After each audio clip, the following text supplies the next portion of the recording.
Ladies and gentlemen, welcome back to another whole new episode of Full Steam Ahead. I'm your host, Zoe. On this marvelous Monday, I have my co host with me, Angel, on the other side. Hello, how's it going? Hope you had a wonderful Easter. Thank you for joining us today. Yes, I hope y'all do. Like he said, hope y'all did have a wonderful Easter, Good Friday as well. Just overall good weekend. And, there was a lot of baseball out there. Of course, the Astros were on their first road trip in Minneapolis and unfortunately did not win that series as well. So they have back to back series lost and making their way to the Steel City in Pittsburgh, Pennsylvania. So a little bit we'll get up with a little bit of our Astros roundup, and of course we'll go a little bit around the league. But first, tell me, give me that give me that one word. Just describe this series. Tell me how you feel about it. It'll be uncharacteristic. I feel the Astros didn't play the Astros like how the Astros usually play. They struck out a lot. They chased a lot of pitches, and their defense was not where we were expecting it to be. And I feel like hitting and defense is and bullpens what the Astros are known for, and they didn't show it this series. Yeah, it was very uncharacteristic from the guys. Like you said, the bullpen's always lights out. It was like the number at least top five last year. And same thing with the defense. I mean, this team won a team gold glove in 2020 or 2021, one of And we have those two Gold years. Glovers. Yeah, we have two gold glovers as well, and one the infield, one the outfield. Luckily, none of them made errors this series. But I mean, this team prides itself on defense. Joe Spada especially works with them. Omar Lopez, even Dusty Baker, whenever he's out there, he'll have a bat, start swinging a little bit to the guys. But I'll be frustrating. That'll be my one word. It sucks. It sucks being at this route that we're in right now. But I mean, you got to look at the bright side. You can't always think of a negative. You always got to come out with some positive outcomes, and that'll lead us on to Astros roundup. So some of the pros that I saw from this series is two players, and it's nothing from the team. It's two players, and that's one being Chas McCormick. Hitting in the leadoff spot did not look bad at all. And we talked about it. You had asked me about it last episode. You were Yeah, like, "What do you think Chaz being the leadoff?" And I was like, "I don't know. I like him in that bottom of the order because, of course, we don't have Michael Brantley or Altuve at the top. So who is it right now? It's Pena and Bregman. Whenever they return, you're most likely going to see Pena drop down to the bottom, and you're going to see Chaz being at the bottom. But right now, I mean, Chaz looks really good in the leadoff role. Saturday, he was 1 for 4 with a strikeout, and a Sunday, of course, the shot heard around the world, 2 for 5 with a home run, 4 RBIs in the leadoff spot too. That's pretty amazing, and yeah, one strikeout. and I feel like Pena looked more comfortable in the bottom of the order because again on Friday I believe he had like four strikeouts, Mhm. and I mean he still struck out on Saturday and Sunday, but he was hitting better, Yeah. and I feel like his play discipline was there a little bit. He's still struggling with those outside off speed pitches, but again he looked more comfortable. Chaz even looked comfortable in that leadoff spot, so I think that's like I feel with Chaz is he wasn't getting like playing time in the beginning. They had him in the bottom of the order, and now I feel like he feels a little bit more confident because Dusty trusts him in that leadoff spot to be the table setter. So I think that might have worked for him. Yeah, I think Dusty is gonna roll out with that lineup now, with him being on top, being the table setter, like you were saying, and with Pena too. I mean, in the first two games, he was 0 for 7, 0 for 8 with 7 strikeouts. I mean, that's pretty bad from your leadoff hitter, and your leadoff hitter is supposed to set the tone for the rest of the lineup. Unfortunately, right now, I mean, Pena's just going in a slump. That's baseball. When we played, we always went into a slump, and we got to find a way out. You just got to find a way out, and I mean, the Twins pitching staff overall, Oh yeah, it's a great pitching staff. You got a good starting rotation, you got a good bullpen and things like that. But when it came to Jeremy Pena, they had that scouting report ready. Just everything outside, nothing but off speeds to the outside corner. If you want, you you could think throw a fastball there. you think Christian Vasquez has something to do with that? Oh yeah, I mean he knows the team, and he knows the team, him and Yeah, Correa, but especially Christian Vasquez that has caught every single pitcher in that bullpen, except Ronel Blanco, and even the star rotation as well. He knows everybody. He knows what they do, their strengths, their weaknesses, even the lineup as well. And it showed out them first two games. The Twins won with Christian Vasquez behind the plate. That last game he wasn't playing, and he had that rest day, and going off obviously the topic a Astros little took bit. advantage. Who would you rather have, Christian Vasquez or Maldonado? I mean, right now, I mean, not even right now. Take that back, but I mean, it's Vasquez. I love Maldi. I really do. I mean, he's one of the best catchers I think we've had in our franchise. If you could put Brad Osmus with him, there's a lot of talk Okay. about Brad Osmus as well. But I mean, Christian Vasquez has a bat. He's pretty smart behind the plate. I mean, he was there for that no hitter for in the against the Phillies in the World Series. I felt like they should have kept Vasquez and kind of like tell Maldi, hey, last year we brought in Vasquez and he was a big part of the club and he even took a huge step by being a backup role. This year, I kind of want you to go in that direction and be in the backup. But of course, that I think that would have had settled for Maldi. Of Yeah. course, with Christian Vasquez as well, he wanted to be in a starting role. So I feel like you would have said Christian Vasquez as well, but I mean, I'm not sure.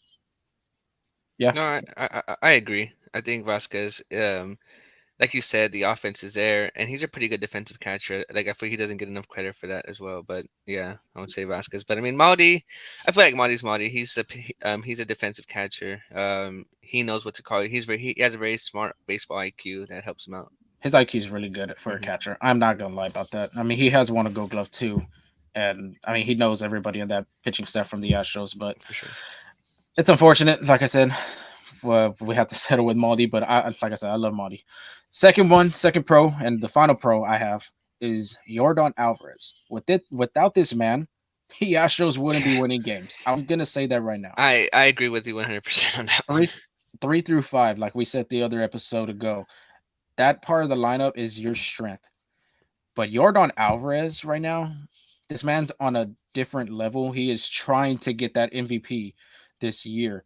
And on Saturday, he proved that. I mean, it was already 4-0. Luis Garcia had given up 4 runs, and I'm like, oh no, it's gonna be a long day. I mean, we still have some baseball, but it's gonna be a long day. We're gonna have to scratch a run here and there. Alvarez, like, hold my beer real quick. Let me just pop one into the right field stance. And that thing, that the exit velocity off of that ball over, I think it was over 120, and it was a shot, like Yeah. literally a line drive. So I think it was barely that it just went over the fence in right field as well. But Jordan Alvarez is a savior to this Astros lineup Yeah. right now. He's on a different level right now. He's on another planet. Like the way he's hitting. Yeah. Then my last one, I'll throw in another one. Hunter Brown. We'll put 3 players for pros this series, and Hunter Brown just showed out right there. Career high in pitches, career high in innings pitched, and Strikeouts. career high in strikeouts. I mean, this guy was lights out. His first outing wasn't the best against the Tigers, and he just didn't have his stuff. He even said it after the game in his press conference. He just said he just didn't have the stuff. He thought he pitched a good game, but you just tip your cap to the other team. And I mean, this game right here, he was lights out, dude. He wasn't letting nobody get on base. I believe he only had 2 or 3 hits. I can't remember the tweet that I had sent out on our Twitter account, but lights out, dialed in. Diesel just looks like, I mean, he was ready to put the team on his back and get this win today for the Astros. Well, for yesterday.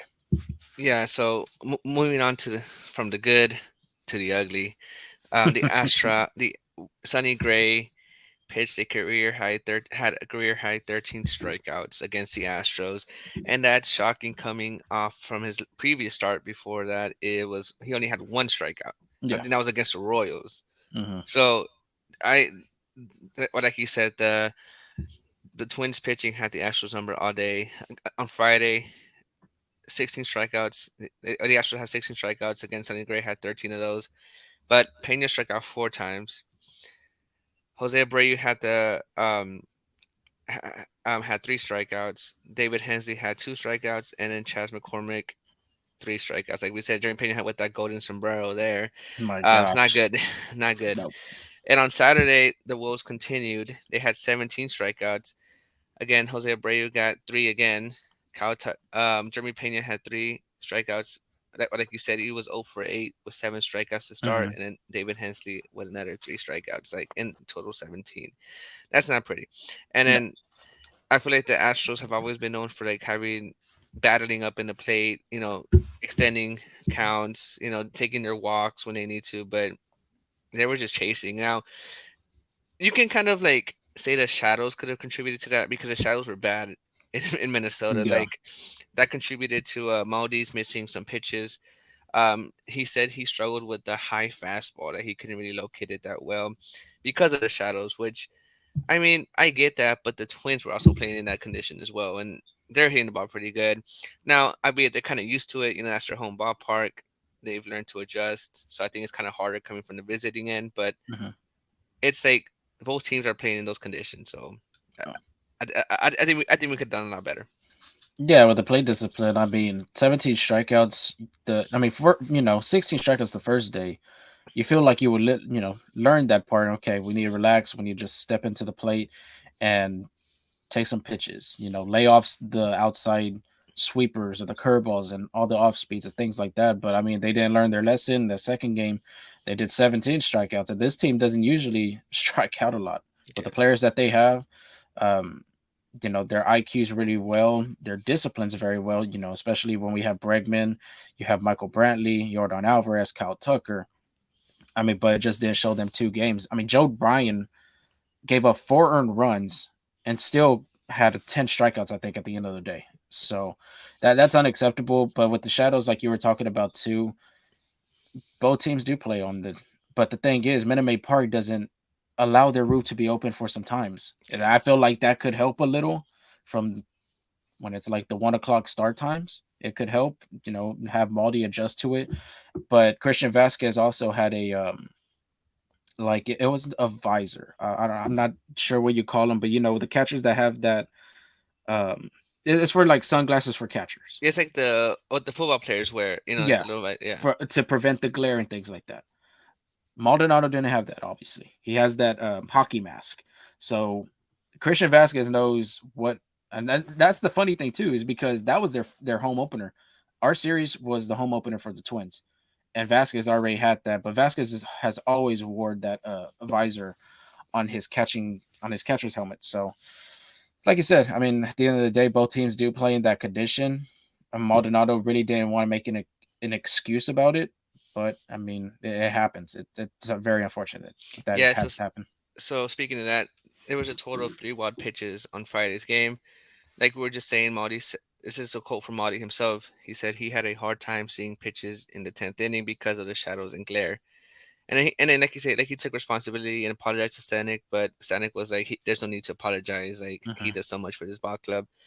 And then not just from the catcher, but our defense in the middle of the field. Dubon could have made a play at second base, but it looks like he read the ball wrong. Now, again, we're visitors here, but I guess it's just not being used to like the field.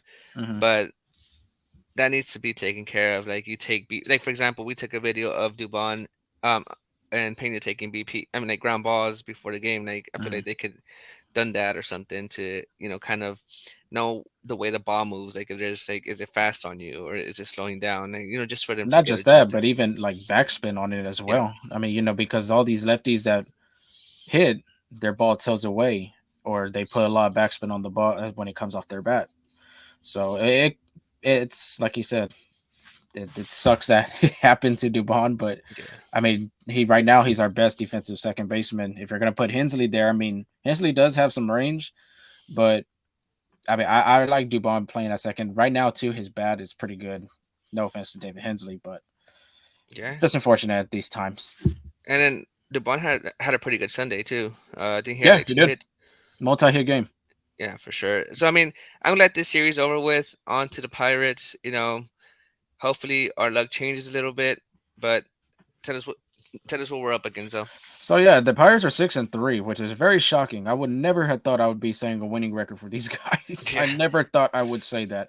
The last time we played Pittsburgh was in 2019. I thought it was 2016 because I had to make sure. I remember Bregman was playing that series and then he had gotten hurt before the Astros like made their like final run to the postseason. They didn't make it that year, but like I said, 2019 they played at PNC Park, finished that series 2-1, and hopefully we could get a sweep or the same outcome comes from this series in 2023. So Monday, let's start it off.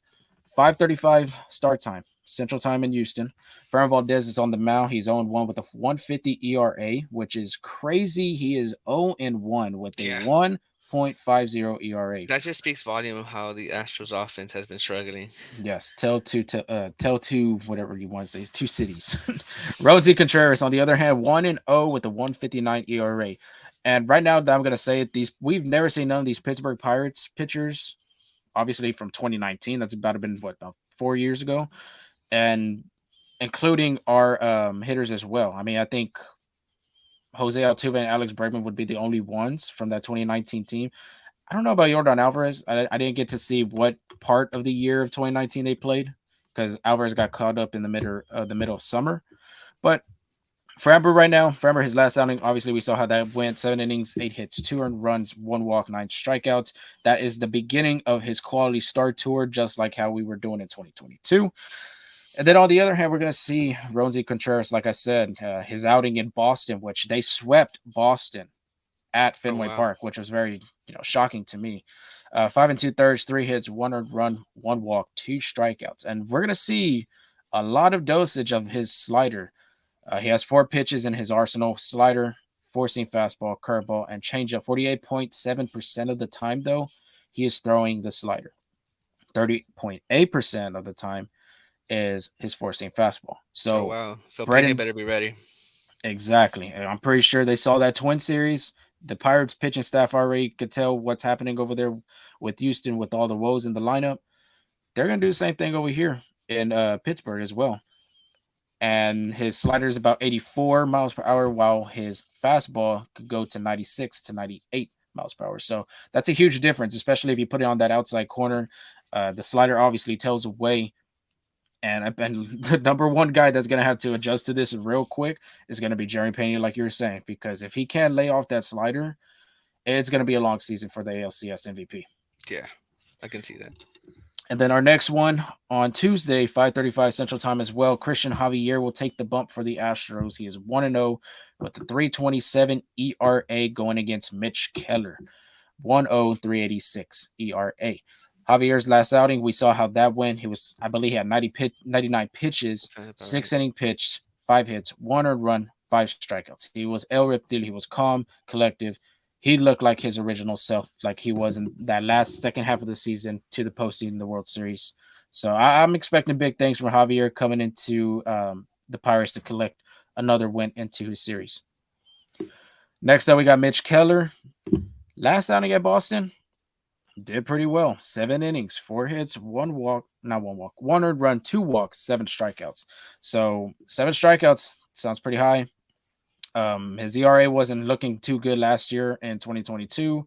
I mean that's really for the whole Pirates pitching staff. They weren't really a good pitching staff, but this guy has 6 pitches, dude. Six Wow. pitches: cutter, four seamer, sinker, curveball, sweeper, the new pitch, and a changeup. But guess which pitch he throws the most? I would say the sweeper. Nope, cutter. Oh, 26.1% of 54 pitches of, I don't know how many pitches he's thrown, but 54 of them has been a cutter. He likes to throw it middle, low outside corners to right-handed hitters. so kind of like replicates like a fast slider a little bit. Exactly. So it's going to be a little quicker than the typical slider. It could be like a Hunter Brown slider, like 91, I would say. Hmm. Um, but on the other end, he throws a fastball, and it's rising. If you look at all the charts that he has thrown this past year, well, I mean, really just his one start, everything has been high, middle, inside. So So so it's basically high with the fastball and then low with the breaking stuff, huh? yeah, so we're gonna see a lot of, like I said, 6 pitches. I mean, you could do whatever you want. You could pitch whatever you think would be best for yourself. I mean, the pitcher and catcher obviously has a good game plan, but 6 pitches, it's pretty unbelievable. I mean, 4.8% is his changeup. He hasn't thrown that a lot. I know that's kind of good to know. So I mean, majority of the time we'll probably be seeing cutter, four seam, sinker, curve, and a sweeper, which if you really think about it, his curve and a sweeper is the same, almost the same identical thing. I It's feel like like it's like a slur or something that's what I like was gonna say right now. I feel like it's getting close to that comparison as a slurve. But Wednesday they will wrap it up over there in the Steel City, and it is a oh 11:35 wow, that's early. a.m. Yeah, 11:35 a.m. So that they'll be on your lunch break, get some coffee, watch the game a little bit when you're working out there. Jose Urquidy will be on the bump for the Astros. Still hasn't collected a win or a loss this season. 3.86 ERA, which they will be facing old Dusty Rich Hill. 0-1 with a 10. 10.00 ERA. I like the sound of This that. this guy is 42 years old. I think he's like one of the most active. I know he's the active like I want the oldest pitcher at least. Even older than Verlander. I think so Oh wow. because Verlander. I think Verlander just turned 42 this year. Oh, okay, okay. So he's going on 43 then. My gosh, that is so old. But anyway, Urquidy looked fantastic in Minnesota. That was my pitching MVP. We'll be talking about that in a minute. Last outing, 5 innings and a third, 7 hits, one earned run, one walk, 6 strikeouts.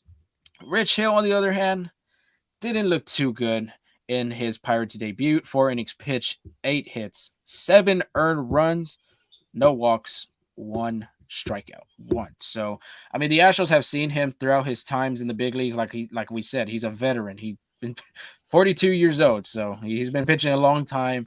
The last time the Astros have seen him was when he was in Boston in 2022. 3 innings pitched, 6 hits, 4 earned runs, one strikeout. So I think this Astros lineup knows how he is and know what he brings to the table. Career versus the Astros, he's 3-2 with 3.11 ERA in 12 appearances. That was young Rich Hill back then. We're talking about old Rich Hill, that we're going to be talking about a little higher ERA, giving up a little bit more runs and a lot more hits. So to me, I think this is the perfect series to get back in the win column and actually win a series. The Astros have not won a series this year. If you remember, they split over there in opening championship weekend. Went to played against Detroit, lost that series. Then they went to the Twin Cities and they lost that series. So very tough series at the end against Minnesota, but I mean this one's going to look very promising against the Pirates. They're a young team. Their hottest hitter right now. I mean, it's not no secret either. It's going to be Bryan Reynolds. Bryan Reynolds is trying to get paid some way somehow if they're going to try to keep him in Pittsburgh, which if the Pirates aren't trying to go off a rebuild stage, they need this is the guy to to build upon, really. Yeah. Because I mean Key Brian Hayes is good. Oh no, Cruz, we'll He's talk about that in a yeah. little bit with his ankle. Hey, I mean he's a young stud. I mean, this guy hits the ball off the bat and that it's like an Alvarez. It just comes off the bat quick. He's a 5-tool player at the end of the day. But I mean, Bryan Reynolds hitting over, well, hitting over 400. Sorry about that. 5 home runs, 14 RBIs, 2 stolen bases, and an OPS over 1, which is a 1.353 OPS. So That's crazy. yeah, that I mean, he's on to a great start right now. He could be a future All Star this coming year, and he could be the hottest guy on the trade deadline if the Pirates can't try to find a way to sign him back. You know what I think? Hmm. I think he'll look good in a navy and orange uniform with a I with think an so H on too. a hat. I think so too, but I think the Pirates are going to want a lot for him since we finessed them with Joe Musgrove and oh no, we didn't finesse. Garrett Cole. We gave Garrett Joe Cole. Musgrove, yeah, the Garrett Cole trade. I mean, one chef's kiss to one of the best acquisitions Jeff Luno did right there was get him. But looking forward to the series. Hopefully the Astros can get something going. Yeah, speaking of hot hitters, it's time for our offensive MVP and hot takes of this week's series. So, just recapping on last series, I've been kind of scoring the pooch on Man, my MVPs. it's been a I've little been rough on you, terrible. man. It's been rough on you. I'm not gonna lie to you. I I'm over had here chilling. I had Bregman. I mean, he had a pretty good series. Nothing too special to bring upon. Mhm. Garcia was failed me miserably, and I have him on my fantasy team too, so I was a little biased on that end. I was like, he's gonna produce, but he had -1 in fantasy, so that's not good.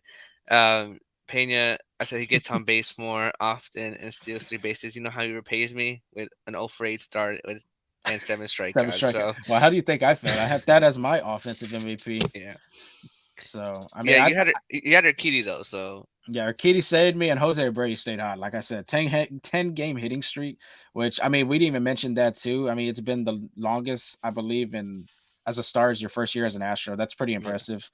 I'm really excited to see how he's going to continue on during this season. But yeah, go ahead, you show know. me that offensive and pitching MVP that It's a you new got there. week. Everybody makes mistakes, so let's learn from it. So you know what? I'm sticking to Kyle Tucker. Continues um his season of telling Jim Crane it's time for him to get paid. So he's gonna be, you know, hot this series.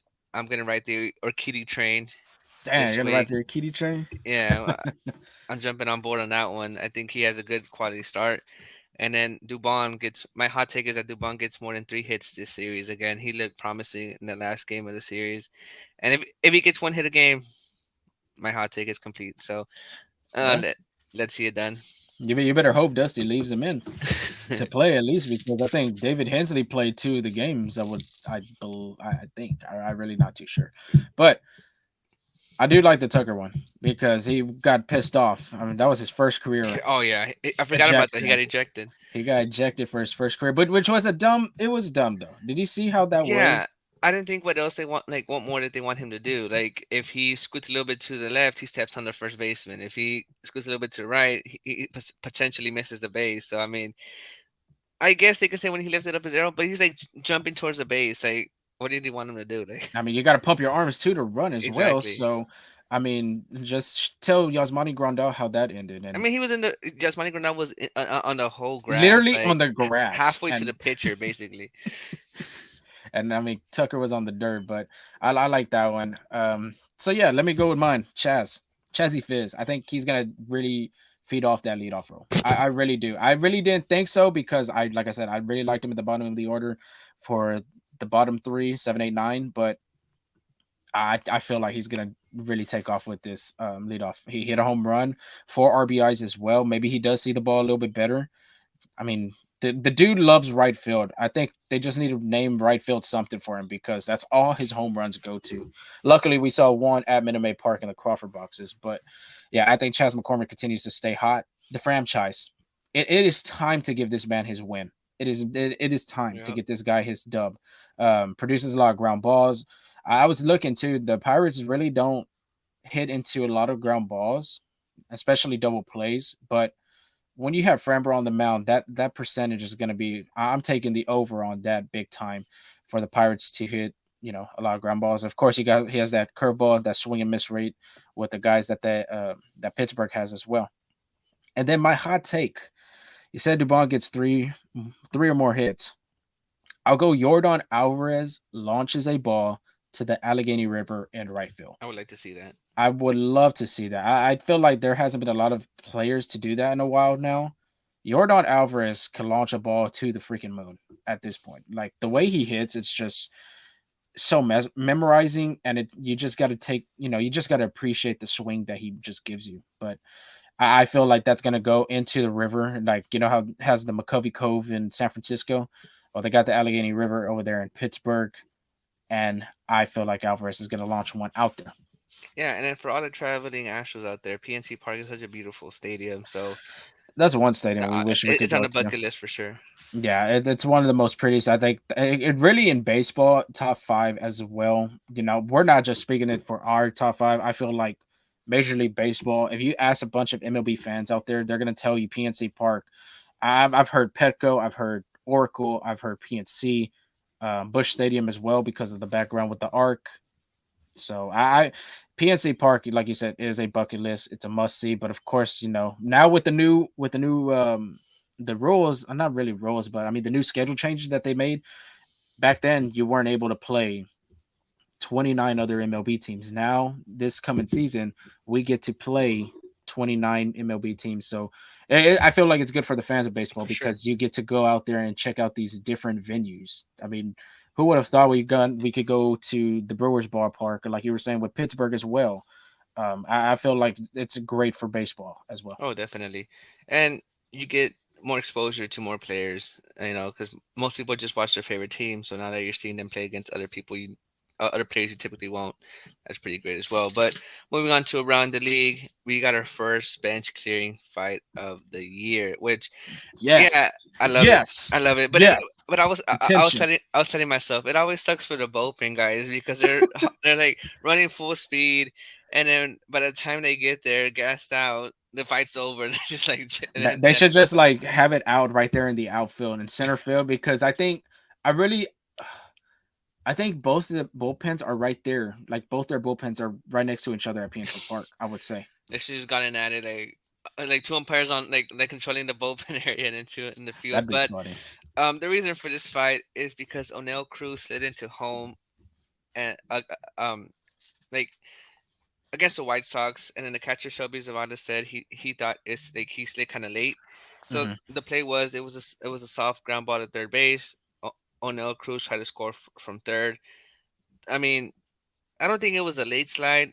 I think he was just doing his job there. But eventually, um, when he slid, O'Neill Cruz was hurt, and Zavala, said something to him while he was on the ground in Yeah. pain.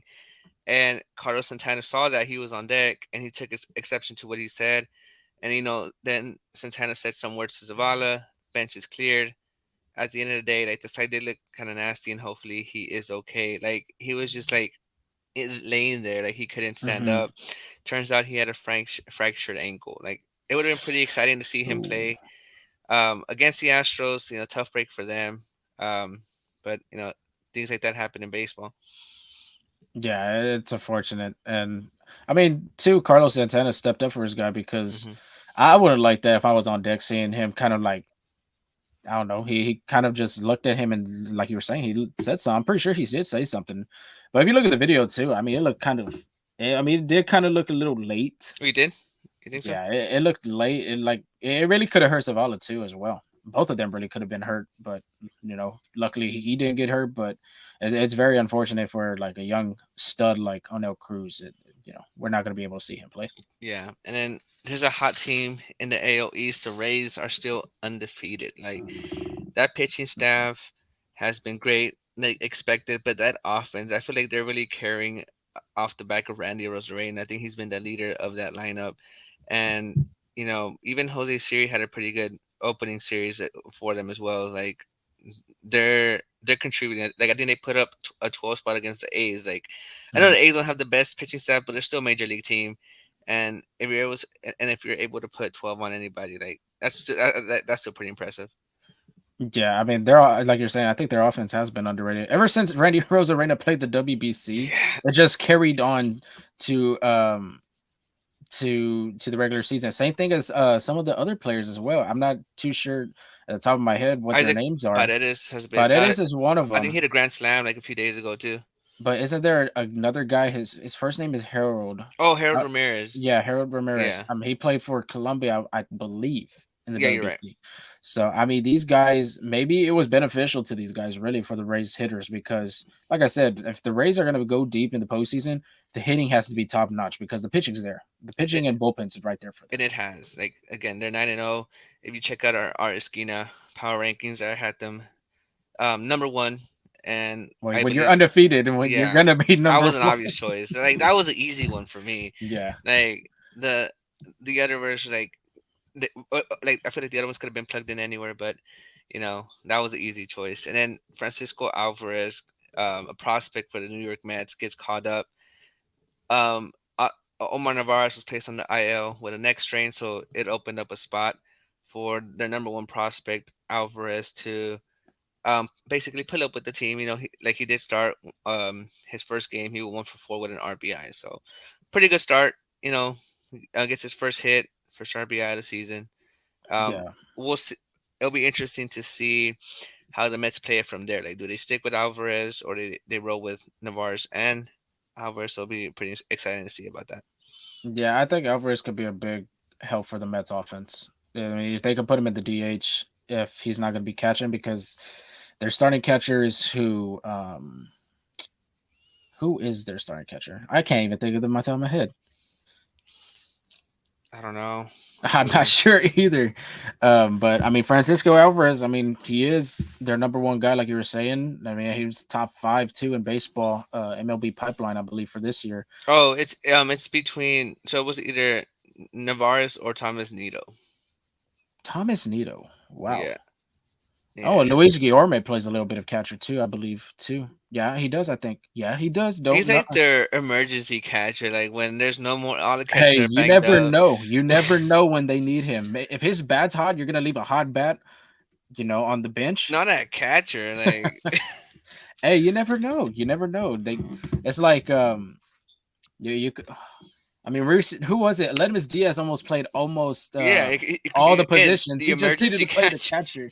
He just needed to play catcher. So, um, you never know. Guillorme could be the guy for them in this future. But You got any final words before we sign off?